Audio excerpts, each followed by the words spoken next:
Assalamualaikum warahmatullahi wabarakatuh. Waalaikumsalam warahmatullahi wabarakatuh.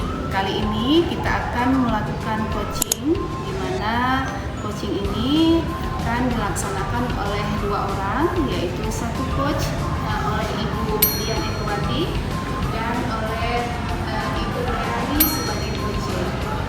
Jadi di dalam coaching ini nanti ada 3 kompetensi yang harus dimiliki oleh seorang coach ya Bu. Yang pertama yaitu mendengarkan, kemudian present hadir penuh, dan juga mengajukan pertanyaan yang berbobot. Sudah siap Ibu? Insyaallah sudah siap. Ya, silakan Ibu. Assalamualaikum warahmatullahi wabarakatuh. Waalaikumsalam. Ya, apa kabar? Alhamdulillah sehat. Alhamdulillah. Iya Ibu, kemarin katanya Ibu mencari saya, apa benar? Iya, mau cerita tentang ini. Kemarin tuh kan saya dipanggil Kepsek. Aduh, pokoknya nggak menyenangkan gitu. Tentang saya di kelas 2 IPS 2 itu. Bukan tahu agak males masuk situ karena pokoknya nggak menyenangkan. Ya. Jadi ini Ibu, tujuan Ibu mau berbagi cerita sama saya ya terkait dengan siswa kita di kelas 3 IPS ya Ibu ya tadi ya. Memangnya ada masalah apa Ibu?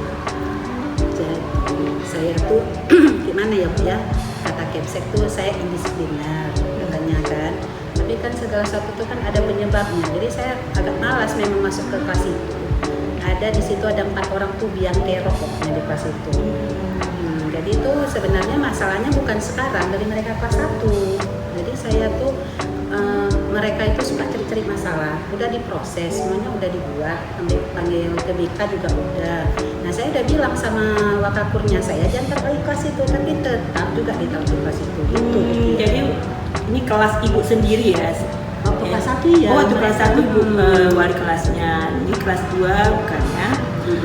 Jadi Ibu tadi setelah saya mendengarkan apa yang Ibu sampaikan, ada beberapa masalah ya setelah saya identifikasi, yaitu bahwa anak-anak tadi itu banyak kali masalah, terutama ribut, kemudian mereka juga tidak membuat Ibu gagal ya, gagal fokus ya, karena tingkah-tingkah mereka, sehingga Ibu tadi malas untuk masuk ke kelas itu Ibu ya. Kemudian masalah itu terus bertindak lanjut kepada kepala sekolah gitu ya. Ada yang lapor tuh pasti. Oh, ada yang lapor. Jadi Ibu tujuannya ingin menyelesaikan masalah itu ya. Iya, makanya saya cari dia, maksudnya mau curhat tuh gimana tuh caranya ya supaya ya tidak kena ke atasannya juga. Jadi pembicaraan kita hari ini tujuannya adalah untuk mencari solusi permasalahan ini. Iya.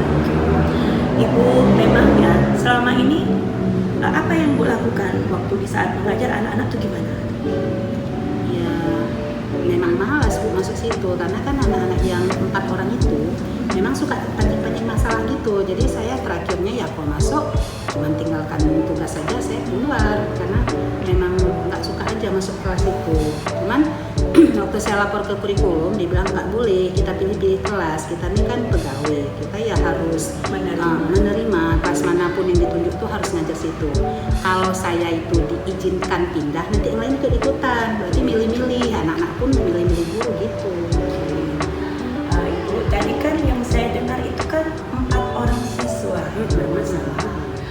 Sedangkan yang lain itu tidak ya Bu ya? Sebenarnya enggak sih, banyak juga yang suka saya masuk di kelas itu. Jadi selama ini terhadap 4 orang siswa itu apa yang Ibu lakukan? Kalau sekarang sih memang saya nggak peduli, ya kan. Tapi kalau dulu sudah pernah saya laporkan ke BK, sudah pernah saya panggil orang tua gitu. Makanya saya lihat mereka tuh memang udah nggak suka aja, makanya lebih jauh tuh saya memang belum bikin apa-apa gitu. Dari yang Ibu sampaikan tadi, saya mendengar Ibu sudah melapor ke BK, sudah panggil orang tua. Udah. Nah, waktu pertemuan dengan mereka, tentunya ada yang sudah menjadi hasil komitmen di antara Ibu, siswa, dan BK serta wali murid. Apa itu yang saat itu yang menjadi komitmen ataupun istilahnya masalah itu diselesaikan apa pada saat itu? Waktu itu sih katanya ya buat perjanjian Bu, mereka tidak akan mengulangi lagi perbuatannya. Terus sama orang tuanya juga sudah di briefing lah gitu ya kan Bu, supaya mereka tuh berubah gitu. Makanya selesai. Tapi kan waktu kelas 3 ini jumpa lagi sama mereka, saya tuh aduh, karena pengalaman sebelumnya tuh sudah tidak menyenangkan, jadi saya memang menjadi malas saja masuk lokal itu. Gitu. Ya sebenarnya sayang juga sih yang sama yang kami Itu makanya, karena kan yang menjadi permasalahan itu 4. Kira-kira ibu ada nggak sih ide supaya, kan nggak mungkin juga ibu permasalahan kita itu berlarut-larut ya. Pasti ibu, saya rasa dan yakin percaya sekali ibu pasti ada satu resolusi yang mau ibu lakukan ke depan, kira-kira gitu.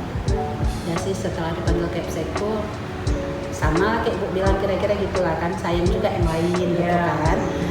Jadi saya pikir coba berdamai lah Bu dengan keadaan terutama, dan mungkin mereka tuh akan saya panggil ya kan, sebenarnya kalian akar masalahnya apa gitu kan, dan mungkin saya lebih intens lagi komunikasi dengan mereka, dan kalau perlu orang tuanya tuh ya saya panggil lagi Bu, karena kan ibarat kata memberi kesempatan kedua.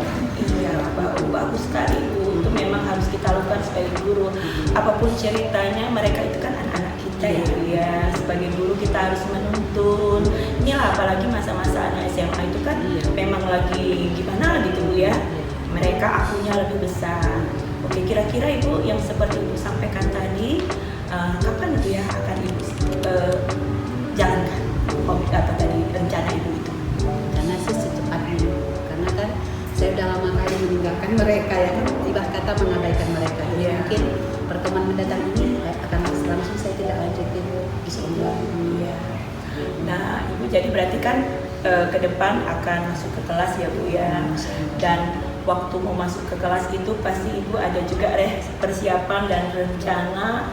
Karena kan Ibu tadi bilang males nengok muka mereka, tapi tadi Ibu mengabaikan ya sikap dan perilaku mereka, mengulang dari nol istilahnya, kita tidak ada lagi masalah dengan mereka begitu. Kira-kira rencana Ibu itu apakah bisa dijalankan Ibu sendiri atau Ibu nanti minta bantuan mungkin sama teman? Gimana? Kan Ibu akan memanggil orang tua, kemudian gimana? Apakah Ibu langsung atau melalui BK? Rencana Ibu gimana? Rencana pertama mungkin komitmen diri lah ya kan untuk menjalankan ini, ya berarti melibatkan pihak lain, BK, dan pasti Bu Dian lah bantuin saya juga boleh, nanti. boleh. Insya Allah nanti kalau misalnya Ibu kasih tahu aja kapan akan ada kegiatan itu ya, dipanggil orang tua, Insya Allah saya siap ya. Kemudian Ibu tadi sudah komitmen. Kira-kira kalau Ibu melaksanakan rencana Ibu, ada nggak kendalanya Ibu? Itu belum tahu, tapi akan saya coba dulu ya Pak Bu. Nanti kalau ada ya mungkin saya nanya ke Ibu lah, biar ada ini solusinya juga mungkin dari BK dan mungkin dari orang tua mereka juga saya bisa tahu akar masalahnya apa dan solusi itu bisa didapat dengan cepat ya. Ibu, ini kan kita itu tadi rencana 1 ya Ibu ya. Kira-kira kalau misalnya nih ya gagal tadi rencana yang ini, Ibu ada nggak rencana lainnya yang akan Ibu buat gimana? Kira-kira apa? Itu belum tahu lagi. Belum tahu ya. Oke. Ya udah nggak apa-apa, nanti sambil jalan kita cari tahu. Kalau penting kita jalankan dulu, kita komitmen dengan rencana Ibu dan Insya Allah tidak ada kendala.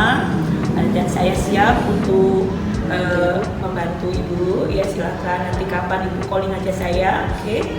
Dan mudah-mudahan berhasil. Amin. Terima kasih banyak Bu Dian bincang-bincangnya. Iya. Kebetulan ada kelas tua nih lagi. Oke Bu. Terima kasih ya Bu, nanti kalau diperlukan tetap minta bantu ya Bu. Mantap, oke. Ya, siap. Oke Bu ya. Selamat ya Bu. Ya. Gimana perasaannya? Udah Alhamdulillah udah agak enak kan? Oke. Terima kasih Bu. Terima kasih coaching yang telah dilakukan oleh Ibu Dian Egwati dan juga Ibu Karani.